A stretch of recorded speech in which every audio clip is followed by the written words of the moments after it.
best dancers from across the globe are about to join me for the audition of a lifetime. ABC Mondays. Do they have what it takes to compete and be the next Dancing with the Stars pro? I'm here to win. Nothing is going to stop me.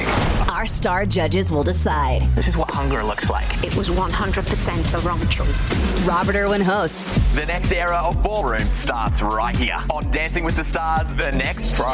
All new Mondays, 8, 7 Central on ABC, next day on Hulu. You're listening to Unbound, off script. No outlines, no safety nets, just Beth Curry talking about whatever the hell she wants, or whatever the hell you've asked her to uncover. It's unfiltered, it's unpredictable, and it's officially started. Pull up a chair and don't expect her to stop talking anytime soon. She's a total blabbermouth. Take it away, Beth. Hey everybody, welcome back to Unbound Off Script. This episode is happening because the last one that I did kind of got a bit of a conversation going between me and a lot of people behind the scenes. Some who had no idea that this guy didn't just like disappear off the radar, but that he's actually in prison. A lot of things like that. So I want to start this one different than I usually do because I think I owe you some honesty about my process here as well. So when I was researching the first episode, the viral video, the Kimmel appearance, the 6 weeks, I guess, where Kai was genuinely one of the most famous people on the internet, I came away from that research believing something pretty firmly. I believed he was exploited, not gently and not incidentally, exploited in the full sense of the word by an entertainment machine that saw a charismatic and unstable and unhoused 24-year-old and treated him like a content opportunity instead of a person who might be in crisis, right? I said it in the episode, and I meant it when I said it. The mental health piece of this story was real, and it was visible to everyone standing near him at the time, and nobody with the power to do something about it did a damn thing about it. And I still believe every single word of that, okay? I feel it firmly. That's it. There's no change in my mind on that. So when I sat down to research this episode, like the murder and the investigation and the trial and the decade of appeals, I expected to come out the other side even more convinced, right? I expected to find a railroaded man and a broken system, which I know exists for sure, and a conviction that didn't hold up once you actually looked at it. But that's not quite what happened. My opinion changed only slightly, but it changed. And I think it's more useful to you if I tell you exactly how, rather than pretend I walked into this with a fixed conclusion and simply collected evidence for it. Confirmation bias, that's a thing. So here's where I landed. If Kai McGilvray killed Joseph Gelfi, and a jury found that he did, and every appellate court that has reviewed that finding since that time has left it standing, then yes, he should be held responsible for that. A 73-year-old man is dead. That's not a detail to kind of wave away in service of a more sympathetic narrative at all, and I'm not going to do that to you or to Joseph Gelfi's family, okay? But held responsible in what way and held responsible where? That's where my opinion didn't move, even after all this research, right?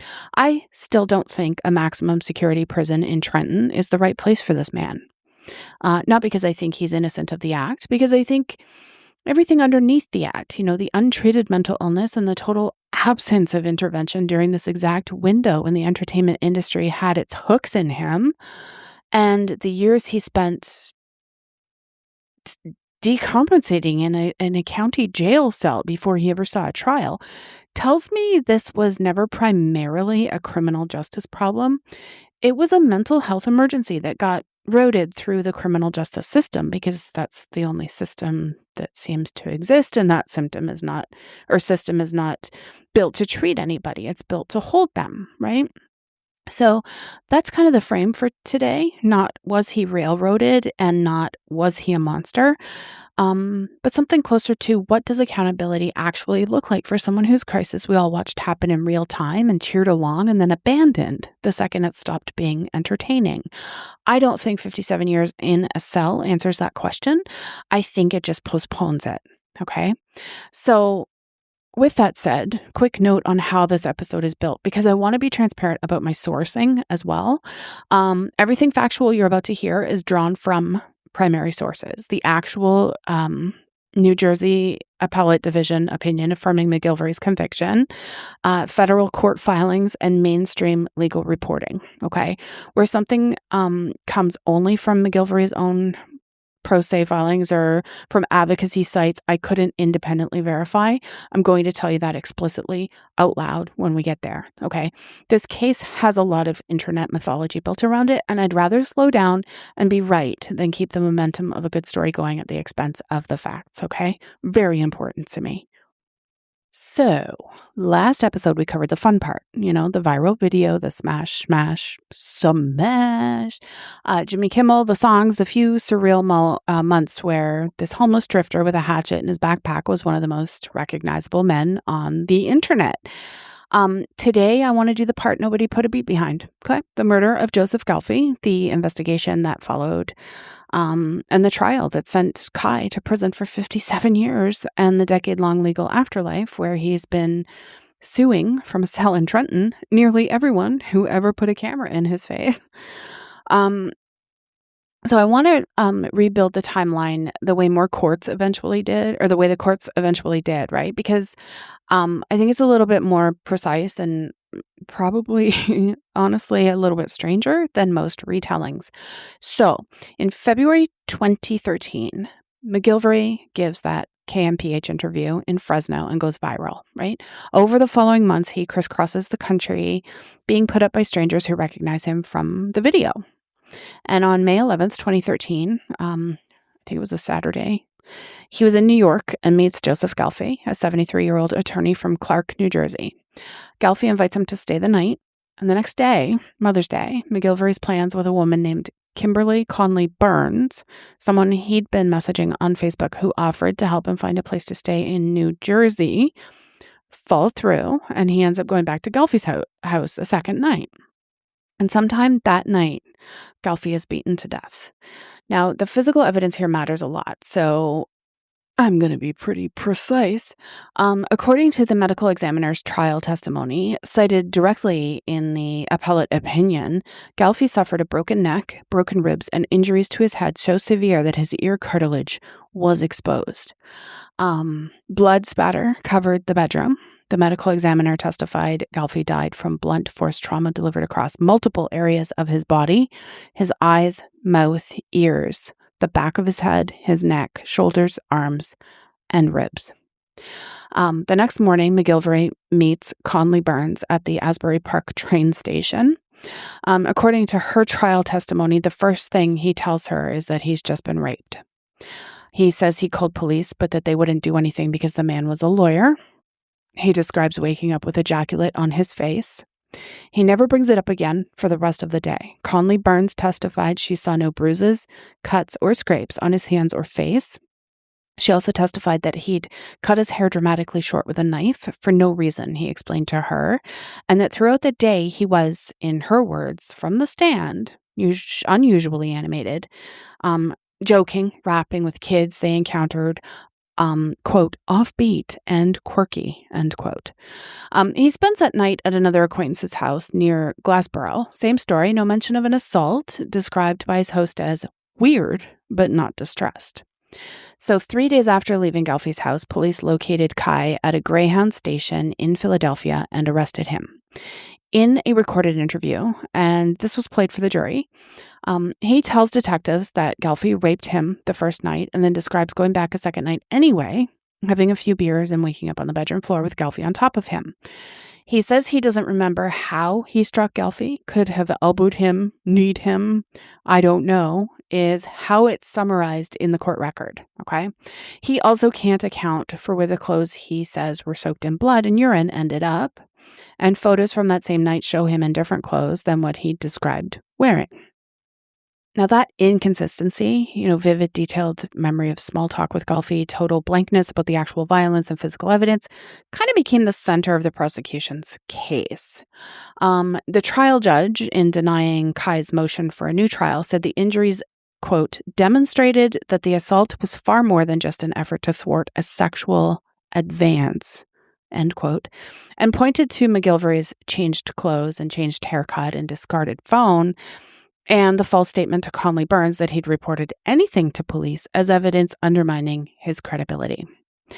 A jury heard the self-defense and involuntary intoxication defenses in full. The judge instructed on both and rejected them, convicting McGilvery of first-degree murder on April 24th, 2019.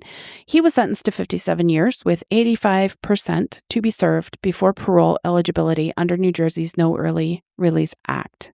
He'll be eligible for parole in 2061 at 73 years old, the same age Gelfie was when he died. The sentencing judge noted that fact directly to Kai in court. That's the case the jury heard. Now, I want to get into the parts that are genuinely disturbing and where reasonable people land in very different places. So the rape kit. So what's actually documented here? This is the detail that got me, okay? And I want to walk through it carefully because the internet version of this claim is bigger and more sinister than what the court record actually supports. But the underlying fact is still real and it's still bad. So here's what's confirmed straight from the appellate division's own opinion. At trial, Kai's defense requested what's called an adverse inference instruction. And that's basically asking the judge to tell the jury it would assume that untested evidence would have supported the defense. His argument was that the state should have administered a rape kit, tested a towel recovered from the crime scene for semen, and conducted broader forensic testing to support his account of what happened to him. The trial judge denied that request. The appellate court upheld the denial, ruling that under New Jersey law, quote, failure to test does not standing alone justify or constitute a basis, end quote, for an adverse inference instruction, meaning a spoliation instruction requires proof that evidence was destroyed specifically because it would have hurt the state's case, not just that it was never collected in the first place. Okay, so to be very clear about what that legal ruling confirms and what it doesn't, it confirms no rape kit was administered on Kai. That's not internet rumor. It's in the official court opinion addressed head on because his own lawyers raised it. What it does not confirm is any of the more elaborate claims, that you'll find on advocacy blogs, like that GHB was found in Gelfie's refrigerator, or that Gelfie's brother, a former police official, was allowed into the house and ran a dishwasher to destroy evidence, or that a judge assigned to the case had a personal connection to Gelfie. Those specific claims trace back almost entirely to a single 2022 blog post that's been copy-pasted across, a few other true crime sites and at least one podcast since. I could not find those specific factual claims. The GHB in the fridge, the dishwasher timeline, independently corroborated in any court filing, appellate opinion, or mainstream news account. Couldn't find it. That doesn't make them false. Okay, it means they're unverified, sourced to maybe one write-up, and kind of worth treating with real caution until someone produces the actual investigative report that they claim to be quoting. Okay, what we can say with confidence: New Jersey law does authorize the use of deadly force to prevent a sexual assault. So if Kai's account were true and could be proven, this arguably wouldn't have been murder at all. And the state's decision not to run a rape kit on the accused, regardless of whether it constitutes legal misconduct, meant that a central factual question in his own defense was never forensically tested one way or the other. Whatever you think about his guilt, that's a real gap in an investigation that resulted in a 57-year sentence. Okay. I'm kind of opinionated on this one. Where I'd push back gently on the framing, he was falsely convicted because of this, is that the jury didn't only have the absence of a rape kit to weigh. They had Kai's own inconsistent, evolving account, the discarded phone, the changed clothes, the hair, the lie to Conley Burns about contacting police, and a medical examiner's testimony that the injuries went far beyond anything needed to stop an assault. The rape kit issue is a legitimate criticism of the investigation. It is not by itself evidence of innocence. So just want to be clear there. So I'm going to go into what the appeals actually say. Kai has now lost at every level of the American court system, and it's worth being specific about that because it undercuts some of the conspiracy kept him locked up framing that you might see online. So in August of 2021, the New Jersey Appellate Division affirmed his conviction outright, rejecting all 15 points he and his attorney had raised, including the rape kit issue, claims of ineffective counsel, prosecutorial misconduct in summation, and denial of his request to represent himself. In December of 2021, the New Jersey Supreme Court denied his petition for certification, meaning it wouldn't even hear the case.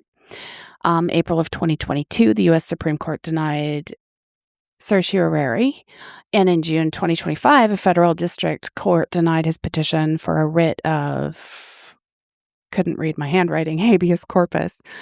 In August 2025, the Third Circuit Court of Appeals denied his motion to force several judges to recuse themselves from that habeas appeal.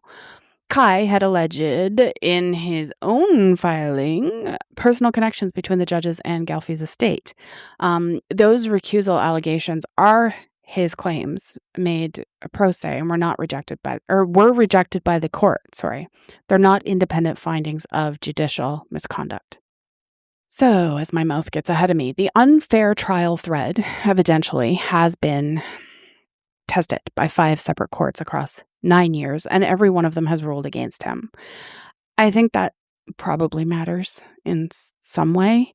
It doesn't mean the system is infallible at all, or that the rape kit gap isn't real, but it does mean that the he was railroaded narrative has had a lot of opportunities to be vindicated in court, and it hasn't been. So, that's me. Like I started the top of the show with admitting, that my opinions have changed a little bit because it felt different in my last episode. Anyway, the part of the story that I think is actually the most interesting and the most undercovered, what happened after the conviction, when Kai from prison became a documentary subject and then almost immediately a plaintiff, right? In January of 23, Netflix released The Hatchet-Wielding Hitchhiker, produced by Bjorn and Murray Productions, the company behind The Real World and Keeping Up with the Kardashians and stuff. It covers his rise to viral fame and the murder trial with interviews from Jimmy Kimmel's staff and people from his life, but not from Kai himself. The reaction from a lot of viewers, documented in social media commentary at the time, was that the film kind of played his internet fame for entertainment value while treating the murder almost as a punchline to that fame. Like, look how the story ends, right? Without seriously grappling with his rape allegation or the forensic gaps that I just talked about. So Kai's response was to file a sprawling pro se federal lawsuit in February of 2023 from prison, representing himself, no lawyer, against Netflix and the production company and more than 50 other defendants, including people who had been interviewed for the film and a Fresno police employee named Jeff Stryker. His claims included defamation, copyright infringement, and several other cases or causes of action, tied to both the documentary and the original news interviews that made him famous back in 2013. So that case has had a long life. Okay. In July of 24, the federal judge granted Netflix's anti-SLAPP motion. Anti-SLAPP, it's a legal tool designed to quickly dismiss lawsuits that kind of target free speech. Right. And it dismissed most of his remaining claims, though the judge did give him a chance to amend some of them. And by October of 24, judgment was entered dismissing the whole thing with prejudice. But here's the twist. Kai appealed. And in early 2026, this year, the Ninth Circuit Court of Appeals actually revived one piece of it. One piece. The panel agreed that as a limited public figure tied to the 2013 Fresno incident, McGilvery has to prove any false statements about him were made with actual malice. A high bar, okay? But they found his allegation against Officer Stryker specifically, that Stryker lied to the documentary's producers about Kai's culpability, was enough to survive dismissal on that one claim, and everything else was affirmed as correctly thrown out. I think that's a genuinely notable outcome for a pro se prisoner litigant, right? It's like the strongest evidence in this whole saga that at least one person involved in shaping his public narrative may have said something to filmmakers that wasn't true. It's not proof of anything yet. The claim just gets to proceed.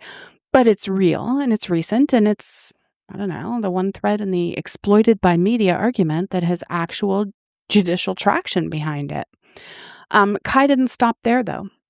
In a separate suit, he went after Rolling Stone over a profile that quoted people describing him as prone to fits of rage and reported that he'd once tried to start a fire in his childhood home and was placed in foster care at 13.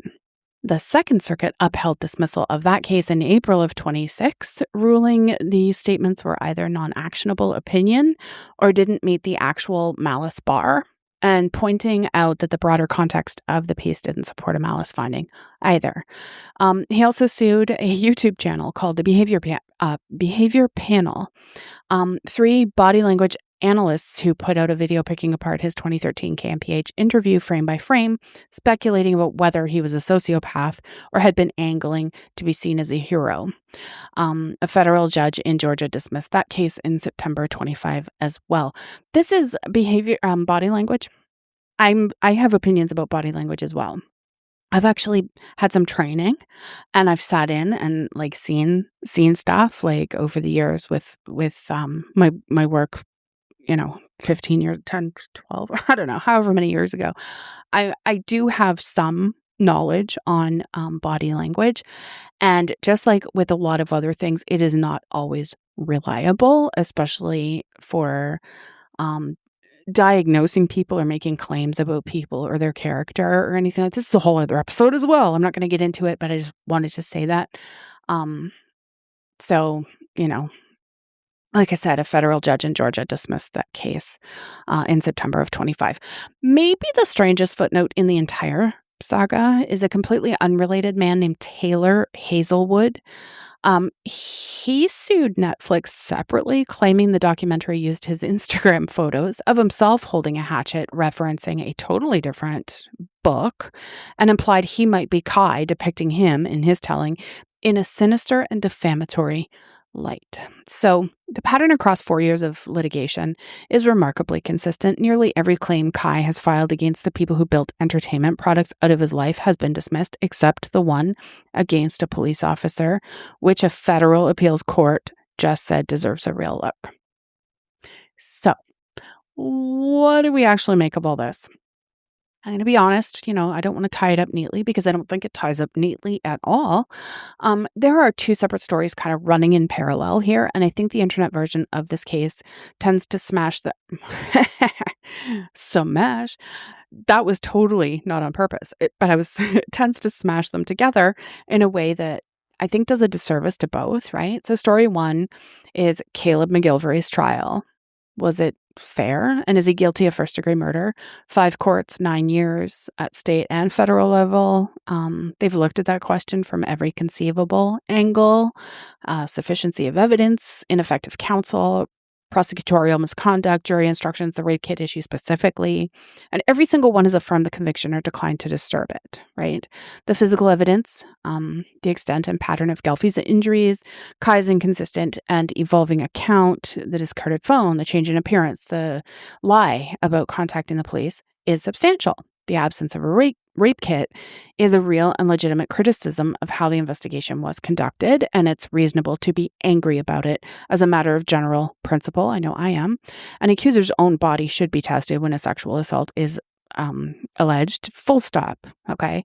But the courts have consistently found it doesn't rise to the level of overturning this particular conviction because the rest of the evidentiary record was strong enough to support the jury's verdict independent of that gap. Okay. So that's story 1. Story 2 is, did the media and entertainment industry treat Kai as a product rather than a person, both during his viral moment and after his conviction?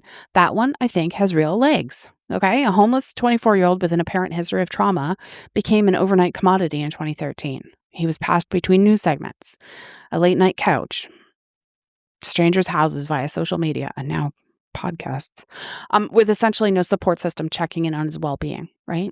And then all these years later, a major streaming platform, 10 years later, built a true crime product, I have it in my head, out of his worst day without his participation and per a federal appeals court, not just per Kai himself, may have done so partly on the strength of a source who wasn't fully truthful with the filmmakers. That's a legit story about how true crime as a genre commodifies people, separate entirely from whether the underlying conviction was just. So I think we can hold both of these at once at the same time. The conviction appears well supported by the record, and the industry around him behaved in ways that deserve absolute scrutiny. Okay. So where I'd caution me and you, my audience, is against letting the second story launder the first one, using Hollywood exploited him as a backdoor way of implying, and therefore he's innocent, because those are different claims with different evidence behind them. And the courts have been pretty clear that only one of them is well supported. So that's where things stand right now as of mid-2026. He's 37 now. He's in New Jersey State Prison, still litigating from a cell, having now taken shots at Netflix and Rolling Stone and a YouTube channel, and that cop in Fresno winning exactly one round against the officer, and only enough to keep that single claim alive. Everything about his actual conviction remains affirmed 5 times over by 5 different courts. If you want to go read the primary documents yourself, rather than take my word for any of this, the one I'd point you to is the 2021 New Jersey Appellate Division opinion, docket number A-4519-18. It's public. It's not that long. And reading the trial judge's own reasoning next to the internet's version of the story is frankly a pretty good exercise in media literacy all on its own. I'll try to remember to put all my sources for everything in the show notes. I don't often remember to do that. Sometimes I'm not the one who even does the show notes up. So I will try to make note to put that in there. So it might be there. I don't know. Anyway, that's it for this episode. I know it wasn't maybe as entertaining or as funny as the first one. If you found it funny, I found parts of it funny and sad and important. But I think this is also equally important.